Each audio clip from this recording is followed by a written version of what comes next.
Why would anyone want to live on a narrowboat, especially a single parent to young boys? People move onto the waterways for so many different reasons. It could be for a lower cost way of life, or a nomadic dream to explore the country from the waterways. For most narrowboat dwellers, this lifestyle isn't simply out of necessity. It's a conscious choice to live slower and with purpose. And this choice is possibly the one thing that saved my life. And today I'd love to share with you how. Why is there like stuff that looks like rocks? Dad, on the bottom has a giant enormous circle. Where's the other end? You okay, buddy?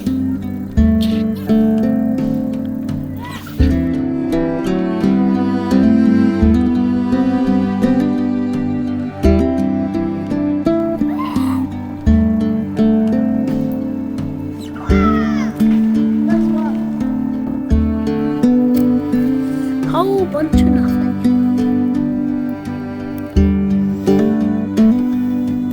Oh, Dad. Oh, Dad, what is that? It is sticks.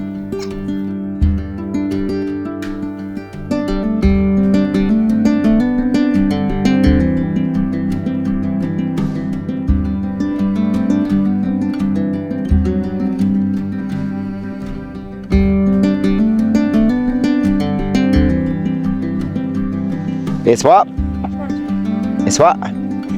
It's not soccer. When's it the summer? Soon. Finally, we have some sunshine.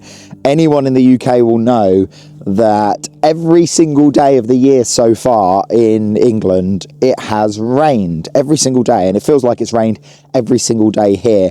And at the moment, the towpath is an absolute swamp, and we're getting covered in mud.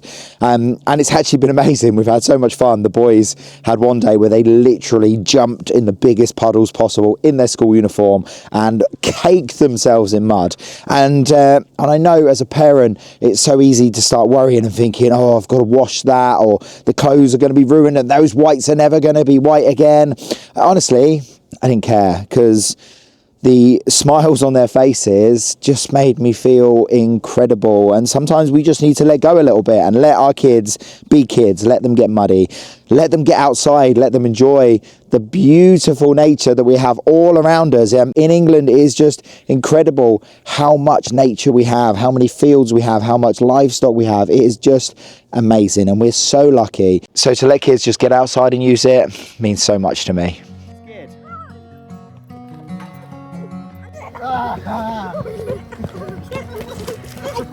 My boys love getting muddy, and I don't believe they're an exception. Most children are drawn to getting muddy. It's a sensory-rich experience that builds their immune system, improves cognitive development, and boosts creativity. And absolutely, washing muddy clothes sucks, but the payoffs are worth it. We don't actually have a washing machine on the boat. With Vinci only being 50 foot, we just don't have the space for it. But with family nearby, and even laundrettes if we needed, it's never really been a problem for us. And seeing the smiles on the boys' faces and knowing the memories that it's going to create are far more important than a few stains on a shirt. And as we enter another day, I can only wonder how long these clothes will stay clean for. And I can tell you now, the answer is not very long.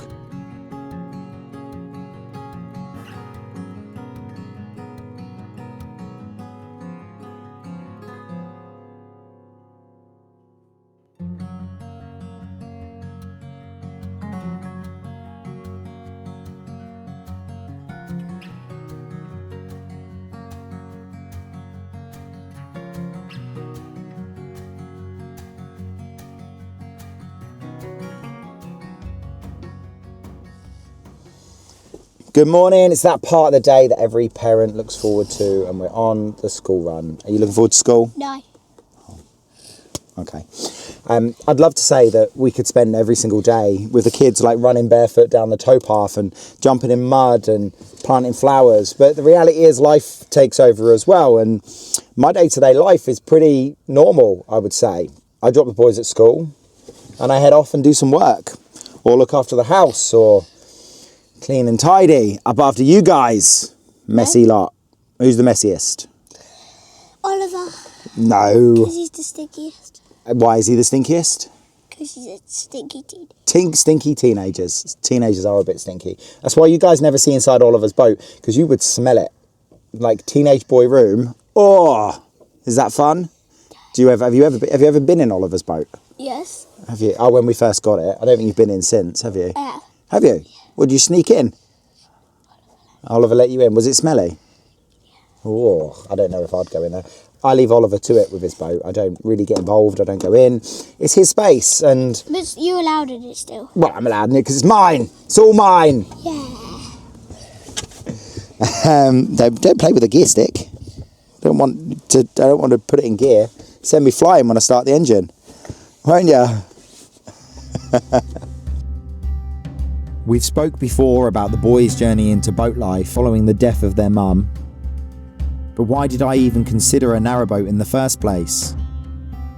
The thing is, I was looking for more than just a place to call home. I was looking for a place to find community. I was looking to spend more time outdoors, and I was looking for a whole new lifestyle.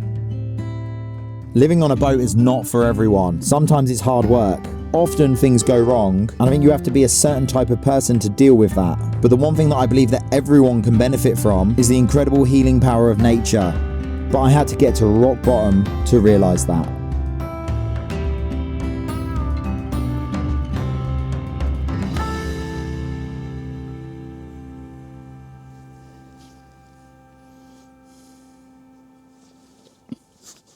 Feels today like the season's really changing.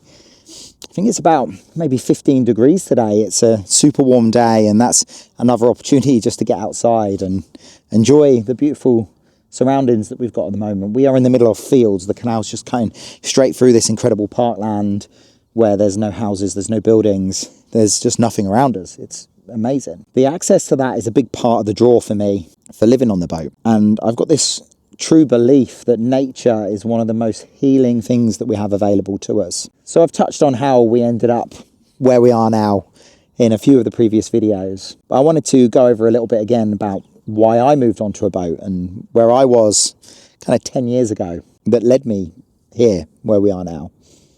And the reality is 10 years ago, I was in a situation where I was at the lowest point of my life.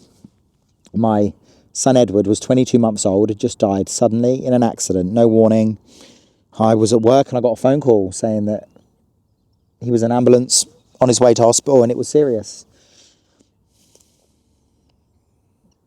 And a couple of weeks later, we had to make the decision to turn his life support off. And that instantly destroyed everything I knew. Every part of my being was gone. And I was ready to end it. I didn't want to live anymore. And I actively found myself at one point on the top of a balcony at the John Redcliffe Hospital just after he died. And I don't remember how I got there. I don't remember walking there. I don't remember kind of planning it out. I just remember suddenly looking over the edge of a balcony, overlooking the food court. People were below me having their teas and coffees and laughing and joking, and not one of them noticed that I was up there. Not one of them had changed their life because of what had happened. And the fact that Edward had died meant nothing to them. But to me, everything had changed and my world had ended completely, and I didn't want to feel that anymore. But something stopped me. I don't know why I didn't do it. But something pulled me back and something made me keep going. And for some time, keeping going meant that I was looking out for everyone else. I was making sure that my wife was okay. I was making sure that the other children were okay. And I never even really considered whether I was okay until I really wasn't okay. And I got to the point where I was angry at the world, and I was not the best version of myself. And I look back now and I think, well, of course I wasn't. How could I have been the best version of myself in that situation? But I kept going. No, I was at work a week after he had died, working as a wedding photographer, acting upbeat and acting happy and acting like nothing had happened. And I tried to still continue with my idea of success that I originally had, but I knew that something needed to change because I knew that I'd spent 22 months of Edward's life at work, not present. not available. I was at work. Now, ultimately, that is probably what led to my wife and I separating and my divorce. And that meant for some time that I was probably in the boy's life less, my other children. And I became a weekend dad. And we've spoke about that before. It's not the same as parenting. And I was living in a house, had a little house on my own, and was just trying to get through life and work out what was important to me. But one thing I realised was that being outdoors was the only time I really felt at peace. Had a little dog at the time, Ralph, and he lived until he was 19 years old. He was the best dog in the world. And every day we'd spend hours and hours and hours just out walking. We would go on hikes or we would just walk around the local area.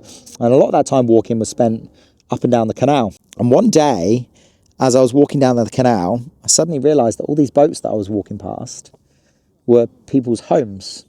I actually took some photos, and I've got photos of Ralph stood by the canal boats and me just thinking what an amazing life it would be with me and my dog on the canal. And I still didn't get to do it right away. I met myself a new partner and went through the process of moving in with her, and I was going through the divorce and selling my house and didn't really know where I was or who I was or what was important to me. I hadn't still really worked it out. I just knew that being outside, that's where I needed to be. But I was doing my research and I was still always looking into boat life and I was still always considering just what it could look like. I just didn't have the guts to take the leap. And sometimes that's all it takes is the nerve to start and just to do something. And it got to the point where I was going through a separation from my girlfriend again. It wasn't working out. That I knew I just needed to do it. And I knew I needed to take that jump and buy myself a boat. Now, several years later, when the boys are faced with their own grief and their mum dies and they move in with me, yet again, I'm faced with this dilemma. Can we do this on a boat? Is this a life that's suitable for children? And we did go into temporary housing for a few weeks. And I've never felt so secluded in my life. My life felt small. I was in a bigger space. The home was bigger, but everything felt smaller. And I started asking myself the question where if nature and life on the water had done so much healing for me, could it do the same thing for my boys? And 18 months later, we're still discovering that. We're still questioning ourselves every single day, and I'm still constantly doubting whether I'm doing the right thing. And that's in all aspects of life, all aspects of parenting. Am I parenting correctly? Am I too soft? Am I too hard? Am I too selfish? Is this a decision that I'm making for me and not considering my boys? But the more I think about it and the more I come out into spaces like this, the more I realise that this can do wonders for them. Now, nature isn't exclusive to the canal network. Nature isn't exclusive to people living on boats. We've all got access to this. In the UK, these outdoor spaces are available to us everywhere. And for most of us, even living in big cities, it doesn't take long to walk and find parkland, lakes, rivers, canals, woodlands, all that we have access to. And it does a few things for us. It gets us moving, it gets us out, it gets us exercising, it gets us fresh air, it gets us grounding, it gets us learning. We see animals, we see trees, we see plants, and it gets us asking questions about the world around us. And you don't need to move onto a boat for that. Boat life isn't for everybody. For some people, boat life wouldn't be the right place for them to live. I'm not here saying that absolutely everyone should move onto a boat or disappear into a cabin in the woods. But I am here saying that we all have access to this. And that's nature. And that's something that we are part of. We are nature. We are animals. And we're meant to be outdoors.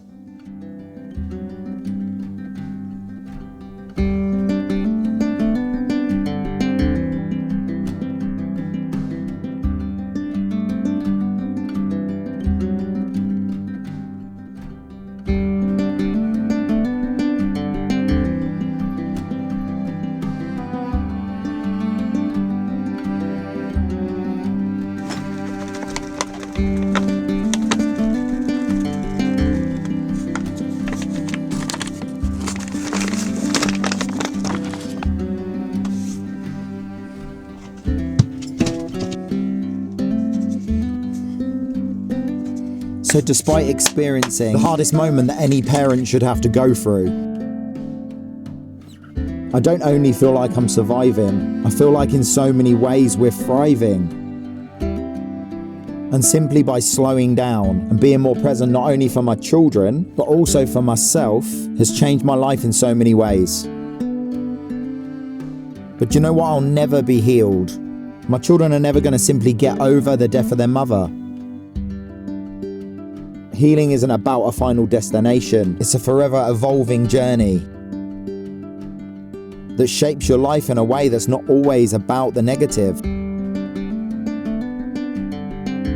The experience of grief can have a positive impact on your life. And while I'd obviously change it in a heartbeat, I'm really thankful for where it's brought me.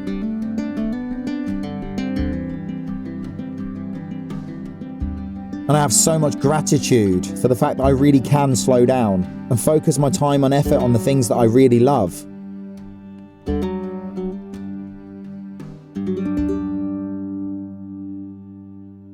There's so many ways that you can support us, and the best thing you can do obviously is to watch the content and interact with it. I love reading all the comments. We sit down together with the boys, sometimes go through everything you've said, and I do really try and respond to as many of the comments as I can. So thank you to you all. Thank you to everyone that's liked. Thank you to everyone that has hyped. You guys are amazing and I love you. We do also have a Buy Me a Coffee, and that's an opportunity to show some extra support by donating to the channel and supporting what we do here. And for those of you that want to offer a little extra support, I'll pop a QR code just here and put a link in the description. A massive shout out to everyone that donated to Buy Me a Coffee over the past couple of weeks. I'm going to whiz through just a few of those names. I am reading them because there's loads of you. Taz, Zasiah, Joe Fisher, Debbie and Lloyd, Denise Williams, Keith, Norbert, Thomas, Ryan, Mitchell, Blake and Emmett, Simon, Linda, Suzanne, Roger Harris, George, Victoria, and most importantly, Von Jovi the Chihuahua. Thank you, Von Jovi. You're awesome.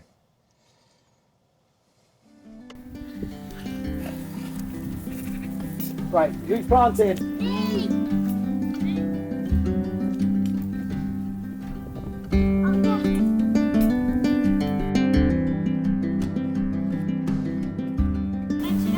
No, that's a casting thing. You do it round. That will grow.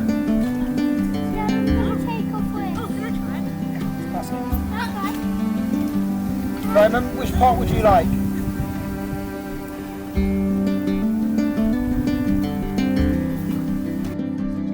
Go on, right, take one out of the plant. You can all do one. So pick one out of that. So all you want to do, James, is just squeeze it like this. Give it a squeeze. I took out the little paper.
So thank you again for joining us for another episode.